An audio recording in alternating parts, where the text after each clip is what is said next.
Black waitress whispered one word in Italian. The billionaire dropped his fork. "Remove this incompetent woman from my table immediately." Vincent Marcelli's voice boomed across the crystal-adorned dining room of La Stella, Manhattan's most exclusive Italian restaurant. His diamond-encrusted Rolex caught the chandelier light as he gestured dismissively at the young black waitress standing beside his table. The silk napkin in his lap bore a small wine stain barely visible, but enough to trigger his legendary temper. "Sir, I can bring you a fresh," Sophia began, her voice steady despite the 100 pairs of eyes now fixed on their corner table.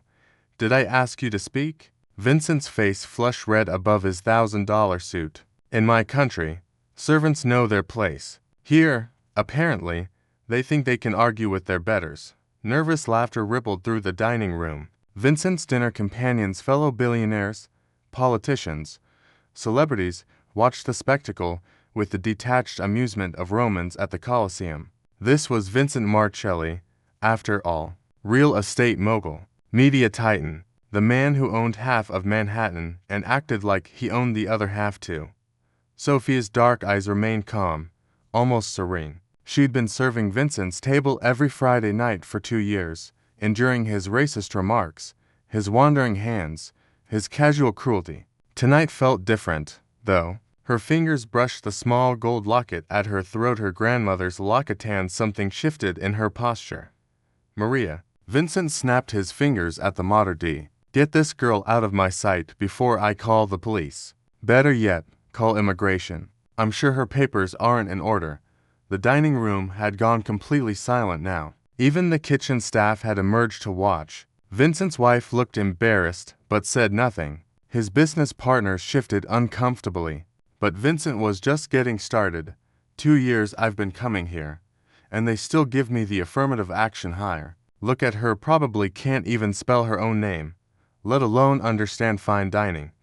Sophia stepped closer to the table. The movement was so subtle, so controlled, that only Vincent noticed. For just a moment, something flickered across his face, confusion, maybe even unease. There was something in her eyes he'd never seen before, not fear, not subservience, recognition. "Is there anything else you need tonight, Signor Marcelli?" she asked quietly, her accent suddenly carrying notes he couldn't quite place. Vincent's fork paused halfway to his mouth. Nana's hands were warm against Sophia's cheeks as she pressed the locket into her granddaughter's palm. "Promise me, tesoro," she whispered, her voice weak but fierce. "Promise me you'll get back what's ours."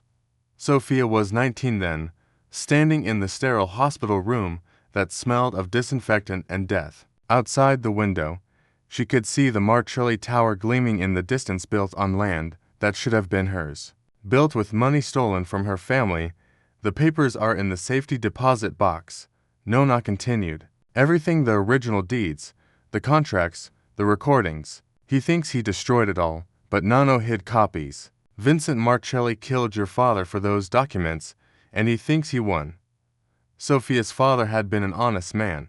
Too honest. When he discovered Vincent's scheme to buy up Little Italy properties through shell companies and intimidation, he tried to expose it. The car accident that killed him 3 days later wasn't an accident at all. "Someday you'll be strong enough," Nona had whispered. "Someday you'll make him pay." That was 8 years ago. Sophia had spent those years preparing. Law degree from Columbia paid for by working 3 jobs. MBA from Horton earned while her classmates played. Languages Italian, French, German perfected until she could switch accents like changing clothes. And for the last 2 years, she'd been invisible. Just another waitress in just another restaurant. Vincent Marcelli's restaurant, the one he'd built on her great-grandfather's land, forging documents and intimidating witnesses. But Vincent had gotten comfortable, sloppy. He brought his real business to La Stella now, conducting deals at table 12 every Friday night. He never noticed the waitress refilling his wine glass, never saw her memorizing every word, every name, every crime. "Cat, got your tongue, girl?" Vincent's voice snapped her back to the present. He was standing now, using his full height to intimidate her. "I asked you a question." Sophia looked up at him with those same calm, dark eyes. "No, signore." Just remembering something my grandmother used to tell me. And what was that? A small smile played at the corners of her mouth. She used to say that the most dangerous person in the room is always the one everyone chooses to ignore. Vincent's face darkened, but before he could respond, she was walking away. Did you hear what that little bitch just said to me? Vincent's voice carried across the restaurant as Sophia moved between tables. Someone needs to teach her respect. His dinner companion, Senator Bradley Hoffman, shifted uncomfortably. Vincent, maybe we should just what? Let some welfare queen disrespect me in my own restaurant. Vincent's voice grew louder with each word. This is exactly what's wrong with this country. Give them jobs, and they think they're equal. The racist venom in his voice made several diners wince, but no one spoke up. Vincent Marcelli owned too much, knew too many secrets, had too much power. Even here, in a room full of Manhattan's elite, no one dared cross him. Sophia continued her work, seemingly oblivious to the growing storm. She refilled water glasses, cleared plates, smiled politely at other customers. But those who looked closely might have noticed the way she positioned herself near table 12, might have seen how her phone, tucked discreetly in her apron, was angled toward Vincent's conversation. You know what? Vincent stood abruptly, his chair scraping against the marble floor. I'm done being polite. He strode across the room like a man on a mission, his Italian leather shoes clicking against the floor. The restaurant's other patrons turned to watch, sensing drama. In the corner, a young man with press credentials discreetly raised his phone camera. Vincent grabbed Sophia's arm as she passed, his grip tight enough to bruise. I want you to apologize. Right now, on your knees. Sophia turned slowly, and for a moment, Vincent felt that strange unease again. She didn't flinch from his grip, didn't cower or plead. Instead, she studied his face with the intensity of someone memorizing it. Let me go, she said quietly. I'll let you go when you've learned some respect. Kneel down and apologize for being insolent to your betters. The silence in the restaurant was deafening. Even the kitchen staff had stopped working. Vincent's wife was staring at her hands. His business partners looked like they wanted to disappear. I said kneel. Vincent's other hand moved to Sophia's shoulder, pushing down. That's when Sophia spoke, her voice carrying clearly across the silent room. Non mi inginocchio mai più davanti a un assassino. Vincent's hands fell away like he'd been burned. The color drained from his face. Several Italian speakers in the crowd exchanged shocked glances. What did you just say? Vincent's voice was barely a whisper. Sophia smoothed her uniform and looked him directly in the eye. I said I'll never kneel before a murderer again, Vincent. But I think you understood me perfectly the first time. The young journalist in the corner had gone very still, his phone camera still recording. You're insane, Vincent said, but his voice shook. I don't know what game you think you're playing. No games, Sophia interrupted, reaching into her apron. Just truth. She pulled out a manila envelope, yellowed with age. The restaurant's maitre d', Maria, appeared at her side not to stop her, but to stand with her. Several diners leaned forward in their chairs. This is a deed, Sophia said, her voice carrying clearly across the silent room. Dated 1952. It shows that the land this restaurant sits on was purchased by Giuseppe Romano for his family's restaurant, Romano's Kitchen. She opened the envelope with steady hands, revealing documents that looked authentic enough to make Vincent's lawyer seated at table 6 sit up straight.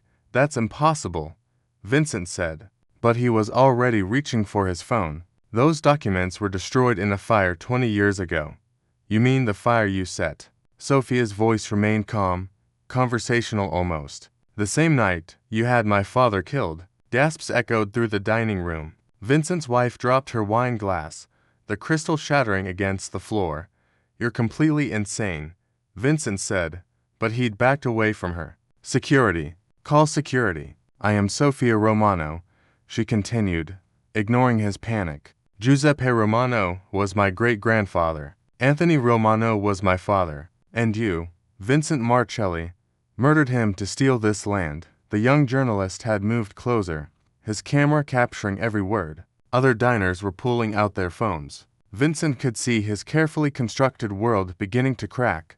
"This is nonsense," he said, his voice rising. "Even if those documents were real, which they're not, you're just some waitress. Some nobody trying to scam money." Maria, the Mater D, stepped forward then. Her voice was steady and clear. "Sophia has a PhD in international law from Columbia University. She graduated summa cum laude. She also has an MBA from Wharton and speaks 6 languages fluently."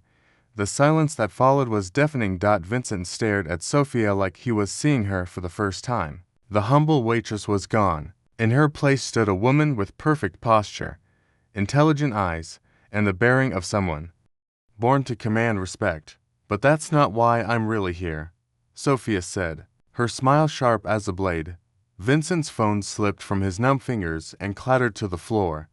The restaurant's main door opened, and 3 people walked in: a woman in an expensive suit carrying a briefcase, a man with FBI credentials, and someone Vincent recognized with growing horror: his former accountant, Robert Chen, who'd supposedly died in a boating accident 3 years ago. "Ladies and gentlemen," Sophia's voice rang out across the stunned restaurant, "I'd like you to meet Prosecutor Maria Gonzalez, Special Agent David Park, and the very much alive Robert Chen." Vincent stumbled backward, knocking over a chair. "Rob, but you're the boat staged," Robert Chen said, his voice carrying clearly across the silent room. "With the FBI's help, after Vincent threatened to kill my family if I testified about his financial crimes." Prosecutor Gonzalez opened her briefcase with clinical precision. "Mr. Marcelli, you're being arrested for murder, racketeering, money laundering, tax evasion, and fraud spanning 27 years. She began laying documents on the nearest table like she was dealing cards. Bank records showing transfers to known hitmen, audio recordings of you ordering Anthony Romano's death, forged property deeds with your signature, shell company registrations used to launder money through offshore accounts." Vincent's dinner companions were scrambling to distance themselves, literally pushing their chairs away from his table. His wife had gone pale as paper. "The recordings," Sophia said, pulling out a small digital device, "are particularly damning. Would you like to hear yourself ordering my father's murder? Or perhaps the conversation where you bragged about burning down Romano's kitchen to destroy the evidence?" "This is a setup." Vincent's voice cracked as he spun wildly around the room. "They're trying to frame me. Senator Hoffman, tell them." But Senator Hoffman was already standing, adjusting his tie. "I'm sorry, Vincent, but I don't think we've ever actually met." One by one, Vincent's powerful friends melted away. The mayor's aide developed a sudden phone call. The media executives discovered urgent business elsewhere. The real estate moguls became fascinated by their shoes. 27 years, Sophia said, her voice cutting through Vincent's panic. 27 years of stolen property, murdered witnesses, destroyed families, all documented, all recorded, all witnessed. Robert Chen stepped forward, his voice steady. "Vincent Marcelli killed 6 people to protect his empire. Anthony Romano was just the first." The FBI agent began reading Miranda rights, but his voice was nearly drowned out by the gasps and murmurs from the crowd. Phones were recording everything. This would be all over social media within minutes. "The most beautiful part," Sophia said, watching as handcuffs clicked around Vincent's wrists, "is that everything you stole, every property, every dollar, every piece of this empire legally reverts to the Romano family trust, which means it all belongs to me now." Vincent's legs gave out, and he collapsed to his knees on the marble floor of what had been his restaurant. "Please," Vincent whispered, the word barely audible over the chaos erupting around him. "Sophia, please. We can make a deal. I can pay you. Pay me with my own money." Sophia's voice was ice cold. "With profits from my family's land, from businesses built on my father's grave." Vincent's wife was crying now, her mascara running down her cheeks. "Vincent, what did you do? What did you do to us?" "Isabella, I can explain." 27 years of lies. Isabella Marcelli stood abruptly, her chair toppling backward. "Our marriage, our children's trust funds, our house, it's all stolen, isn't it?" She stripped off her wedding ring and threw it at his feet. I'm filing for divorce tomorrow. The children never need to see you again. Vincent's business partners were having urgent whispered conversations with their lawyers. Stocks would plummet. Deals would collapse. The Marcelli empire was dissolving in real time. Vincent Marcelli, Agent Park's voice cut through the chaos. You're under arrest for conspiracy to commit murder, racketeering, fraud, tax evasion, and money laundering. You have the right to remain silent. But Vincent wasn't listening to his rights. He was staring at Sophia with a mixture of terror and something like you planned this, he whispered. All of it. The job. The years of waiting. I learned patience from my grandmother, Sophia said. She taught me that justice doesn't always come quickly, but it always comes completely. Vincent struggled against the handcuffs as Agent Park prepared to lead him away. This isn't justice, this is revenge. Sophia stepped closer, close enough that only he could hear her words. Revenge would be doing to you what you did to my father, forcing you to watch your family suffer, destroying everyone you love before destroying you. She paused, letting that sink in. This is justice. The law will decide your punishment. Your family will decide their own future, and the families you destroyed will finally have closure. As the FBI agents led Vincent toward the door, he twisted back one last time. I made you rich. I made this city what it is. Sophia's response carried across the entire restaurant. You made this city what it is by stealing from families like mine, by silencing voices like my father's, by believing that power means never having to answer for your crimes. The restaurant doors swung shut behind Vincent Marcelli, and for the first time in 27 years, he was no longer the most powerful man in the room. 6 months later, the brass nameplate outside the restaurant read Romano's Kitchen in elegant script. Sophia stood in the doorway of what had once been La Stella, watching the lunch crowd enjoy authentic Italian dishes served by staff who were paid living wages and treated with dignity. The renovation had taken months, but every detail mattered. The walls now displayed photographs of Little Italy from the 1940s and 50s, including one of her great-grandfather Giuseppe Romano breaking ground on the original Romano's Kitchen. The menu featured recipes passed down through 4 generations of Romano women. Ms. Romano, a young woman, approached Sarah Martinez, the journalist who'd been in the restaurant that night. Do you have a moment for a follow-up interview? Sophia nodded, leading her to a quiet corner table. Through the window, they could see the construction crews working on the affordable housing project Sophia was building on one that had been Vincent's private Manhattan estate. The trial concluded last week, Sarah said, setting up her recorder. How do you feel about Vincent Marcelli's conviction? 3 consecutive life sentences. Sophia said quietly. It won't bring my father back, but it ensures Vincent can never hurt another family and his former associates. 12 indictments so far. Senator Hoffman resigned. Mayor Bradley is under investigation. The whole network is unraveling. Sophia poured espresso from a silver service set her great-grandmother's, recovered from Vincent's private collection. Corruption is like a disease. You can't just treat the symptoms. Sarah glanced around the bustling restaurant. This is quite a change from your waitressing days. I'm still serving people. Sophia smiled. Just on different terms now.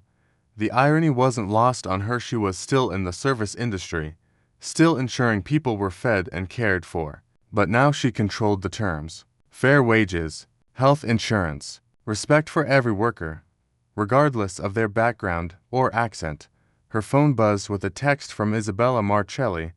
The kids want to donate Vincent's art collection to the community center. Is that okay with you? Sophia typed back. Tell them thank you. Their father's choices don't define them. One more question, Sarah said. Vincent's former dinner companions, the ones who laughed at his racist comments that night. How do you handle seeing them around the city? Sophia considered this carefully. They call now, asking for meetings, seeking my opinion, wanting to invest in my projects. It's remarkable how quickly people's attitudes change when the power dynamic shifts. Do you take their calls? Some of them, the ones who've genuinely changed, who've learned something from watching Vincent's fall, yes. The ones who just want to be on the winning side now. Sophia shrugged. Those calls go to voicemail, As the interview wrapped up, Sophia walked to the small shrine she'd installed near the kitchen photos of her father and grandmother. A candle that burned continuously, fresh flowers changed daily. She touched the gold locket at her throat and whispered, "We got it back. Nona. All of it." The Romano Justice Foundation occupied 3 floors of a gleaming Manhattan high-rise purchased with money reclaimed from Vincent Marcelli's seized assets. Sophia stood in her office, looking out at a city that looked different now. Knowing that power could shift, that justice could be patient but unstoppable, on her desk lay a handwritten letter. Received that morning.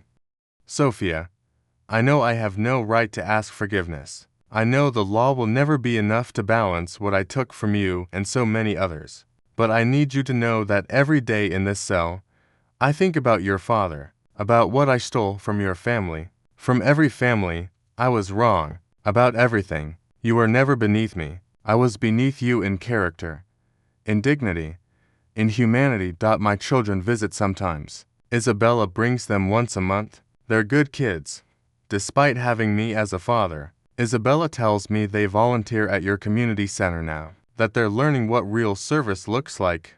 I don't deserve your forgiveness, but I needed you to know that your father raised an extraordinary daughter, and your grandmother would be proud. Vincent. Sophia folded the letter carefully and placed it in a file marked correspondence.